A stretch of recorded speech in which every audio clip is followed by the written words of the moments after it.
Hey, I'm Scott. Here's how to support the show. First of all, sign up for the RSS feeds, iTunes, Stitcher, and what have you. The RSS link is there at scotthorton.org. And then also, stop by scotthorton.org/donate. Anybody who donates $20 right now, you get to the front of the list to get the audiobook of Fool's Errand. I'm going back over it a second time. It's taking me forever. I'm sorry, but I'm trying to make sure it's good for you there. But $20 and you go to the front of the list. Anybody who donates $50 or more at scotthorton.org/donate, you get a signed copy of Fool's Errand, Time to End the War in Afghanistan. Anybody who donates $100 or more, you get a QR code commodity disc, a silver coin with a QR code on it. It tells you the instant spot price. And anyone who donates $200 or more, you get a lifetime subscription to Listen and Think Libertarian audiobooks.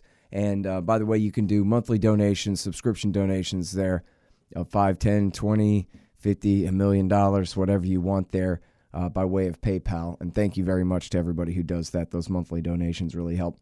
And of course, you can also donate per interview at patreon.com/Scott Horton Show. And anyone who signs up now for to give $1 or more per interview at patreon.com, you get 2 free audiobooks from Listen and Think. So all that is at scotthorton.org/donate. Also on the front page of scotthorton.org, there's a link to amazon.com. Do all your Christmas shopping through there, and I get a kickback from their end of the sale, not yours. So that's pretty good. And then, hey, leave me a good review on iTunes or Stitcher. You guys love the show, right? So leave some reviews and tell them why. And, of course, share them on Facebook and Twitter and that kind of thing if you can. Thanks. War is the improvement of investment climates by other means. Clausewitz for dummies. The Scott Horton Show. Taking out Saddam Hussein turned out to be a pretty good deal. They hate our freedoms. We're dealing with Hitler revisited. We couldn't wait for that Cold War to be over, could we? So we can go and play with our toys in the sand. Go and play with our toys in the sand. No nation could preserve its freedom in the midst of continual warfare. Today, I authorize the Armed Forces of the United States to begin military action in Libya. That action has now begun. When the president does it, that means that it is not illegal. I cannot be silent in the face of the greatest purveyor of violence in the world today, my own government. All right, you guys on the line. I've got the greatest American hero ever, Dr. Ron Paul. He's got a brand new book out. It's called The Revolution at 10 Years. But let me mention that he is also the author of a lot of great books. The last one before this was Swords into Plowshares, A Life in Wartime and a Future of Peace and Prosperity. And then I just want to mention a couple of my favorites here. Liberty Defined, End the Fed, The Revolution, a Manifesto, which Tom Woods helped with, but still it's, Ron's notes, an excellent book.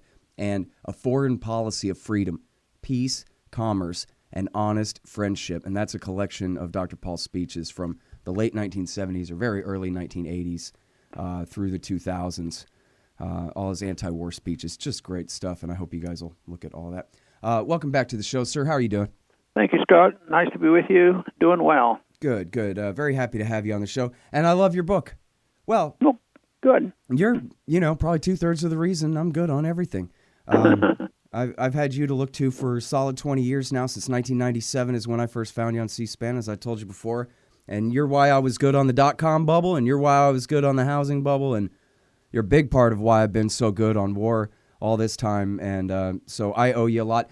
And I have to tell you, too, and I know I always talk at you instead of asking you questions when I have you on the show, and I know you already know this, but I just want to tell you from my angle, I have met so many people. I mean, I couldn't count the number of people who are libertarians because of that time that you whooped Rudy Giuliani in that debate. They call it the Giuliani moment, but, I think people kind of forget that you had such success, but what it was, the argument was the most bitter pill that you were trying to get the American people to swallow, that George Bush and Bill Clinton got us into this mess, that history didn't begin on September 11th, that America started it in the terror war. And you said that at a Republican debate, and people, not necessarily Republicans, but millions, tens of millions of Americans were receptive to that because they could tell that you were bravely telling the truth. This was not a great political point to make if you're trying to be popular.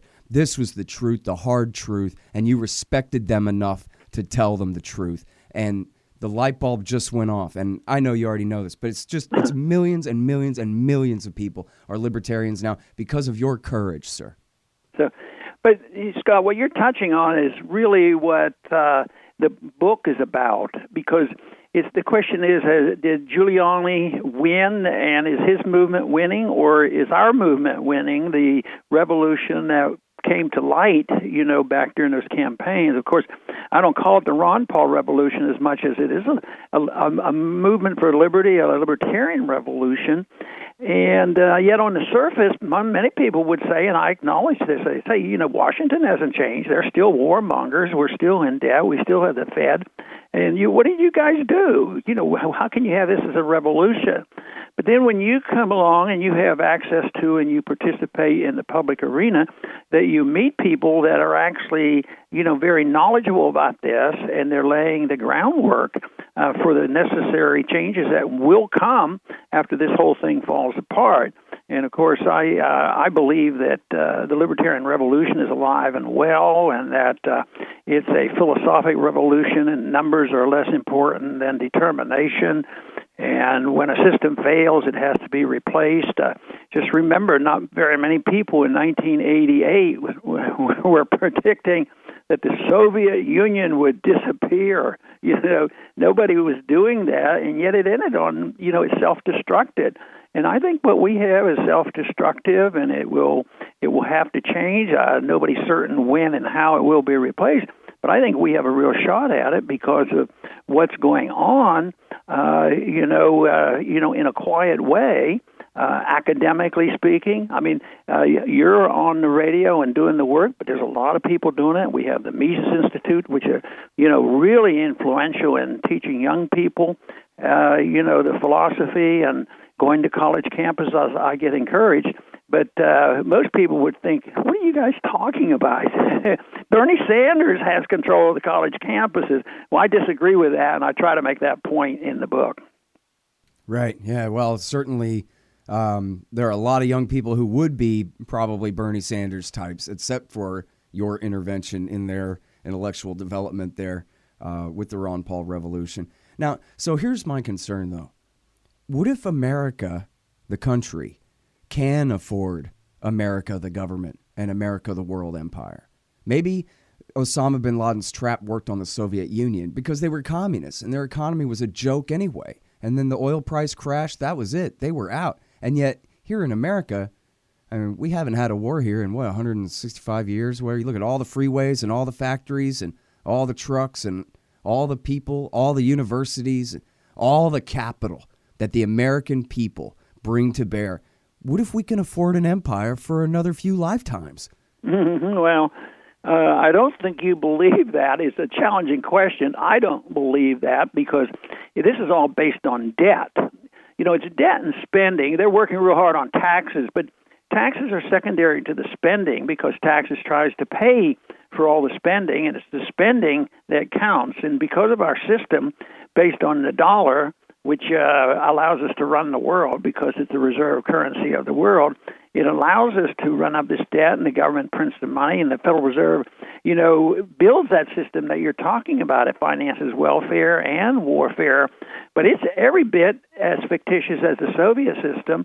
It's a little harder to identify because on the surface, what you describe, and I think of that too. I go around the cities where, there's a lot of homeless people where you don't really see them, and think about the lower 50% of the population that, are getting poorer.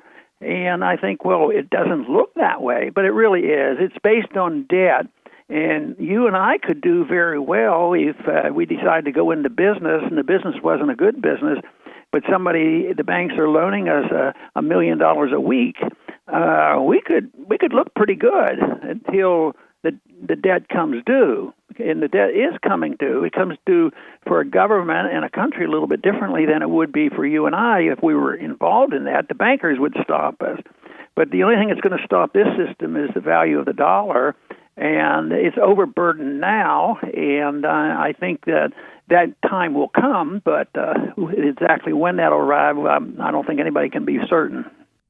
All right, hang on just 1 second. Hey, guys, did you notice the new and improved show notes? Damon Hathaway has been doing a great job with the show notes there on the pages at libertarianinstitute.org and at scotthorton.org. So check out the links for all the information we talk about in these interviews. You guys have been asking for that for a long time. Well, we got it now. Good show notes at scotthorton.org, etc. All right, this show is sponsored by The War State. Mike Swanson wrote it. It's a great book about the early history of the military-industrial complex after World War II. And he also gives great investment advice at wallstreetwindow.com. And when you get that advice, you want to go buy your metals from Roberts & Roberts Brokerage, Inc. That's rrbi.co. rrbi.co. LibertyStickers.com for anti-government propaganda for the back of your truck. And we got a brand new and improved site and brand new and improved sticker art coming up soon for you there at LibertyStickers.com. And, of course, you'll probably also want to sign up for Tom Wood's Liberty Classroom by way of the link on my page. And I'll tell you what, did you notice how great the website is at foolserrand.us, the website for my book? Well, it is great. And you know who did that? It was Harley Abbott at expanddesigns.com/Scott. And if you go to expanddesigns.com/Scott, you can save $500 on your brand new website. Well, now, so you do talk about sound money in the book, and you talk about, and we've talked before about just how amazing it is that before the crash, this was all in the year before the crash. Boy, can you imagine if only the crash had happened in 2007, how different that campaign would have been, man. But anyway, before the crash happened, you got the kids chanting "End the Fed." You got people interested in monetary policy, which we all learn in first grade when we learn how to count quarters. We learn that George Washington's on there because the government makes sure the money is fair. And that's all you need to know. And that's all anybody needs to know. They go their whole life thinking that, believing that. And yet you made this a huge issue for people. I mean, obviously it is a huge issue, but you drew people's attention to this issue in a way that I know you could have never anticipated. But so if I give you a real short crack at it now, what would you tell people? Why is it so important that we have sound money, Dr. Paul? Well, you're right. I was pretty surprised during the campaign that it did catch on, but stating the facts sometimes are very appealing, and I think there's more unhappiness than people realize, and I think the reason that although they booed when I was explaining to Giuliani about the foreign policy, it made a lot of sense to a lot of people who have already come to that conclusion, but they were afraid to say that. And I think the Federal Reserve is the perpetuator of all this. I called them once the biggest taxer because they're the ones who tax us through the inflationary tax, and they're the facilitators. They allow this to exist. So I started off with a serious concern about economic policy in the 1960s when I came across, Henry Hazlitt and Mises and Hayek, and I started reading, well, these guys are on to something, and they're predicting this Bretton Woods is going to fail. And boy, that would be a big deal. And, of course, August 15th, 1971 was a big deal, and we're still suffering the consequences. And you're talking about when Nixon finally closed the gold window. Yeah, when there was a bankruptcy. I mean, we no longer had the promise to pay for our currency. Of course, already by then the American people were denied the right to own gold. But the foreigners could still put down their $35, but the gold was being drained from this country, and finally Nixon said, no more, we're going to stop doing this. So they declared bankruptcy in the 70s.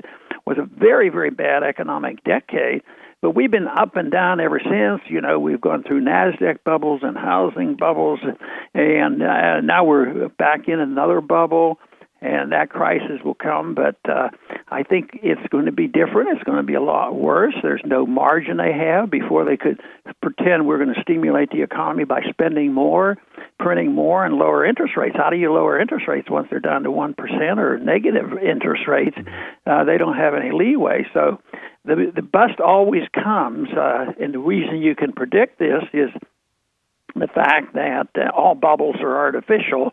and they have to be corrected. And they come from the fact that the Fed creates artificially low interest rates and extra credit and causes the malinvestment and causes the bubbles to form. So they're there, and they will have to be corrected. But I think the monetary policy, actually, it fascinates me about how it works. And when you mentioned that some of these young people in college campuses were catching on, I don't think it's that complicated. It happens more than once. They'll come up to me and they'll say, "Boy, I understand what you're saying. I get it." And then they'll say, "It's just common sense." And don't you think that's about what it is? Yeah, this is common sense. Why should a secret group of individuals be able to just decide what interest rate should be and what the money supply should be, and then become regulators too? It's so far removed. I was on a show yesterday, and I said that what's going on has nothing to do with free market economics. This whole thing is distorted, and it's destined to fail, and I think the cracks are already there. Yeah. Well, and that's the whole thing about it, too. Whenever I interview Bob Murphy or Mark Thornton about the business cycle, I always try to set it up by saying, hey, you don't have to agree with us libertarians about any other thing at all. But the Austrians have figured out this boom and bust. And look, any of us who've lived a few decades, our lives are a history of booms and busts in our states, in our towns, where we live. We can't ignore the fact they teach us the Fed is here to prevent that kind of thing. And yet it's always either, and I think everybody knows it, right now we're at the height of a bubble, whether we can personally feel it or not. We can see the stock market bubble and see where we're at. And I don't know how long till this one busts. Yeah. But it seems like they're already deflating now. So. Well, our greatest challenge is sorting all this out, because we understand why when the bailouts come, they go to the rich, and the poor don't get help. They lose jobs, and they suffer the consequences of price inflation, and they get poorer. And that causes, wealth maldistribution and a lot of anger, and it sets the stage for the socialists to come in. So it's not illogical for the Bernie Sanders to all of a sudden arrive. Well, there is gross distortion. See what freedom does. See what capitalism is all about. Look at what it does.